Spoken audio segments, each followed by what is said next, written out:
بسم اللہ الرحمن الرحیم۔ نبی کریم صلی اللہ علیہ وسلم کی حیات طیبہ سیرت طیبہ کے سلسلے میں آج کا میرا موضوع ہے نبی کریم صلی اللہ علیہ وسلم کا شجرہ نسب۔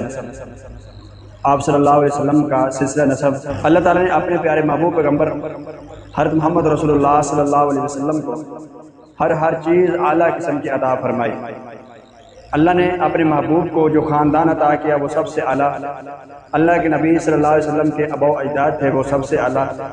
اللہ کے نبی صلی اللہ علیہ وسلم جس شہر میں پیدا ہوئے وہ شہر سب سے اعلیٰ، اللہ کے نبی صلی اللہ علیہ وسلم نے جس شہر میں ہجرت کی وہ شہر مدینہ طیبہ وہ سب سے اعلیٰ، اللہ کے نبی صلی اللہ علیہ وسلم کا والد کی طرف سے جو خاندان ہے وہ سب سے اعلیٰ، والدہ کی طرف سے جو خاندان ہے وہ بھی سب سے اعلیٰ تھا۔ نبی کریم صلی اللہ علیہ وسلم نے ارشاد فرمایا کہ میں اولاد آدم کے بہترین طبقات سے ہوتا ہوا اس طبقے میں پہنچا ہوں۔ مشکاۃ شریف۔ گویا کہ نبی کریم صلی اللہ علیہ وسلم کے خاندان کے جتنے بھی طبقات ہیں وہ سب کے اعلیٰ کے اعلیٰ طبقے سے تعلق رکھتے تھے۔ نبی کریم صلی اللہ علیہ وسلم کے والد ماجد کا نام تھا عبداللہ، عبداللہ کے والد کا نام تھا عبد المطلب، عبد المطلب کے والد کا نام تھا ہاشم، ہاشم کے والد کا نام تھا عبد مناف، عبد مناف کے والد کا نام تھا قصی، قصی کے والد کا نام تھا کلاب، کلاب کے والد کا نام تھا مرہ، مرہ کے والد کا نام تھا کعب، کعب کے والد کا نام تھا لوئی، لوئی کے والد کا نام تھا غالب، غالب کے والد کا نام تھا فہر، فہر کے والد کا نام تھا مالک، مالک کے والد کا نام تھا نظر، نظر کے والد کا نام تھا کنانہ، کنانہ کے والد کا نام تھا خزیمہ، خزیمہ کے والد کا نام تھا مدرکہ، مدرکہ کے والد کا نام تھا الیاس، الیاس کے والد کا نام تھا مضر، مضر کے والد کا نام تھا نزار، نزار کے والد کا نام تھا معاد، اور معاد کے والد کا نام تھا عدنان، اور عدنان کا سلسلہ نسب حضرت اسماعیل علیہ السلام کی اولاد سے تھا۔ اسماعیل علیہ السلام حضرت ابراہیم علیہ السلام کے بیٹے تھے۔ عدنان تک نبی کریم صلی اللہ علیہ وسلم کا سلسلہ نسب مسلم ہے، تمام مورخین سیرت نگاروں کے ہاں اس پر اتفاق ہے، اس لیے اس کو ذکر کیا جاتا ہے، باقی سلسلہ نسب کو ذکر نہیں کیا جا رہا۔ نبی کریم صلی اللہ علیہ وسلم کے اس خاندان میں ایک نام آیا ہے کعب۔ کعب وہ شخص ہے جس نے سب سے پہلے لوگوں کو نماز جمعہ کے لیے جمع کیا تھا، سب سے پہلے اس دھرتی پر جمعہ کے دن نماز جمعہ ادا کرنے والے پہلے شخص جو تھے وہ کعب تھے، اور پہلے اس جمعہ کے دن کو یوم العربہ کہا جاتا تھا۔ جب سے انہوں نے جمعہ کے دن نماز جمعہ کو شروع کیا اس وقت سے اس دن کا نام یوم جمعہ پڑ گیا۔ اور کعب کے والد کا نام ہے مرہ، مرہ چونکہ بڑے بہادر اور شجاع تھے اس وجہ سے ان کا نام مرہ رکھا گیا۔ مرہ کا معنی ہے کڑوا، بہادر اور جری انسان کے لیے وہ اس طرح کا لفظ استعمال کرتے تھے۔ اور مرہ کے والد کا نام ہے کلاب،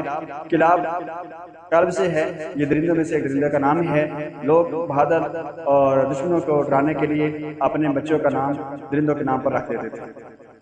اور کلاب کے والد کا نام ہے قصی، اور قصی وہ آدمی ہیں جنہوں نے عرب کے لوگوں کو ایک جگہ پر جمع کیا۔ عرب کے لوگ مختلف جگہوں پر بکھرے ہوئے تھے، کئی گھروں میں ان کا قیام تھا، کوئی کہیں رہ رہا تھا، تو جناب قصی نے تمام عرب کو مکہ کی وادی کے دامن میں جمع کر کے گھر بنا کر دیے اور وہاں پر سب کو جمع کیا۔ قصی کا والد نام عبد المناف، عبد المناف بہت حسین جمیل تھے اور ان کے چہرے سے نور نبوت ٹپک رہا تھا۔ عبد المناف کے والد کا نام ہے ہاشم، اور ہاشم کا معنی ہے شرب میں روٹیاں ملانے والا، کیونکہ یہ حاجیوں کی بہت زیادہ خدمت کیا کرتے تھے۔ حاجیوں کو روٹیوں کے ٹکڑے کر کے گوشت کے شوربے میں سریز بنا کر حاجیوں کو کھانا کھلاتے تھے، حاجیوں کو پانی پلاتے تھے، اور بڑے بہادر اور شجاع تھے۔ حاجیوں کی خدمت کا بہت بڑا زیادہ جذبہ ان کے اندر پایا جاتا تھا، اس لیے ان کو ہاشم کہا جاتا ہے۔ جناب ہاشم دوران سفر شام ان کا یثرب کے اندر قیام ہوا، تو یثرب یعنی آج کل یہاں پر مدینہ طیبہ ہے، آج کل اس کا نام مدینہ طیبہ ہے، اس کا پہلے نام یثرب تھا۔ یثرب میں ان کا قیام ہوا تو وہاں کی ایک اعلیٰ حسب نسب والی خاتون اور بہت حسین و جمیل اعلیٰ کردار کی مالک خاتون جس کا نام سلمہ تھا، جناب ہاشم کا اس سلمہ نامی خاتون سے نکاح ہوا۔ جناب ہاشم نے وہاں کئی دن ایام گزارے، کئی دن وہاں پر رہے، لیکن کچھ دن گزارنے کے بعد شام کے سفر کی طرف روانہ ہو گئے۔ شام پہنچے، شام جا کر وہاں پر بیمار ہو گئے اور وہیں ان کا انتقال ہو گیا۔ اور پھر سلمہ نامی خاتون سے جو ہاشم کی بیوی تھی ان سے ایک بچہ پیدا ہوا جس کا نام انہوں نے شیبۃ الحمد رکھا۔ شیبۃ الحمد کو جب ان کے ہاشم کے بھائی مطلب کو پتہ چلا کہ ہمارا ایک بچہ جو ہے وہ مدینہ طیبہ میں یثرب میں ہے، تو جناب مطلب اس کو لینے کے لیے یثرب چلے گئے، مدینہ طیبہ چلے گئے اور وہاں جا کر اپنے بھتیجے کا مطالبہ کیا، لیکن سلمہ نے اس کو لینے سے انکار کیا۔ بہت زیادہ اصرار جب کیا، جناب مطلب نے کہا میں بچے کو اس لیے لینے آیا ہوں تاکہ اس کو اللہ کے گھر میں لے جاؤں، بیت اللہ کی زیارت کرواؤں، اس لیے میں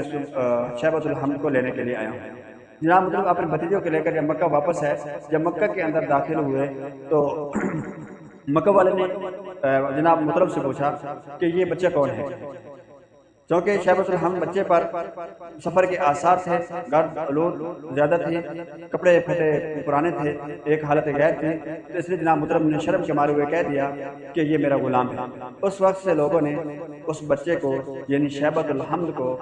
جو ہے عبد المطلب کہنا شروع کر دیا، یعنی مطلب کا غلام۔ شیبۃ الحمد نام اس لیے رکھا گیا کیونکہ جب یہ پیدا ہوئے تو ان کے سفید بال قدرتی طور پر تھے، اور شیبہ کا معنی ہے سفیدی، اس لیے انہوں نے شیبۃ الحمد رکھ دیا، اور پھر یہی بعد میں جناب عبد المطلب کے نام سے مشہور ہوئے جو نبی کریم صلی اللہ علیہ وسلم کے دادا ہیں۔ پھر عبد المطلب کے اولاد میں سے جناب عبداللہ پیدا ہوئے، جناب عبداللہ کے سے نبی کریم صلی اللہ علیہ وسلم کی پیدائش ہوئی۔ جناب عبد المطلب کے اندر اللہ تعالیٰ نے بہت زیادہ خوبی رکھی تھی۔ جناب عبد المطلب بڑی وجاہت والے اور ان کے چہرے سے بھی نور نبوت ٹپکتا تھا، باروق اور باوقار شخصیت تھے، عرب کے لوگ تمام ان کا بڑا ادب و احترام رکھتے تھے۔ جناب مطلب کے اندر زمانہ جاہلیت کے اندر بھی جب ہر طرف فحاشی، بریائی، قتل و غارت عام تھی، لیکن جناب عبد المطلب کے اندر بہت زیادہ خوبیاں پائی جاتی تھیں۔ جناب عبد المطلب اپنے اولاد کو کہتے تھے کہ کسی پر ظلم نہیں کرنا، اور لوگوں کو شراب سے منع کرتے تھے، زنا سے منع کرتے تھے، سود سے منع کرتے تھے، محرم عورتوں سے نکاح کرنے سے منع کرتے تھے۔ بہت ساری ایسے کام تھے جو جناب عبد المطلب نے کیے، اور پھر بعد کی امت والے لوگوں کے اندر وہ نبی کریم صلی اللہ علیہ وسلم کی امت کے اندر وہ کام جاری رہے۔ یہ نبی کریم صلی اللہ علیہ وسلم کے جناب عبد المطلب دادا عبد المطلب ہیں، اور جناب مطلب سے اللہ تعالیٰ نے ایک بہت بڑا کام لیا۔ ایک تو یہ ہے کہ ان سے زمزم کا کنواں اللہ تعالیٰ نے کھدوایا، خواب کے ذریعے ان کو بتایا گیا کہ تم زمزم کا کنواں کھودو۔ جناب مطلب نے جہاں زمزم کا کنواں تھا وہاں پر انہوں نے اس کنویں کو کھودا۔ یہ کنواں پہلے قبیلہ جرہم نے وہاں سے جاتے ہوئے اس کو بند کر دیا تھا، پھر جناب عبد المطلب نے اللہ تعالیٰ کے حکم سے خواب کے ذریعے ان کو بتایا گیا اور انہوں نے زمزم کا کنواں کھودا تھا۔ دوسرا کارنامہ ان کا یہ ہے کہ جناب مطلب نے منت مانی تھی کہ اگر اللہ تعالیٰ مجھے 10 بیٹے عطا کر دیں، ان میں سے میں ایک بیٹا اللہ کے راستے میں ذبح کروں۔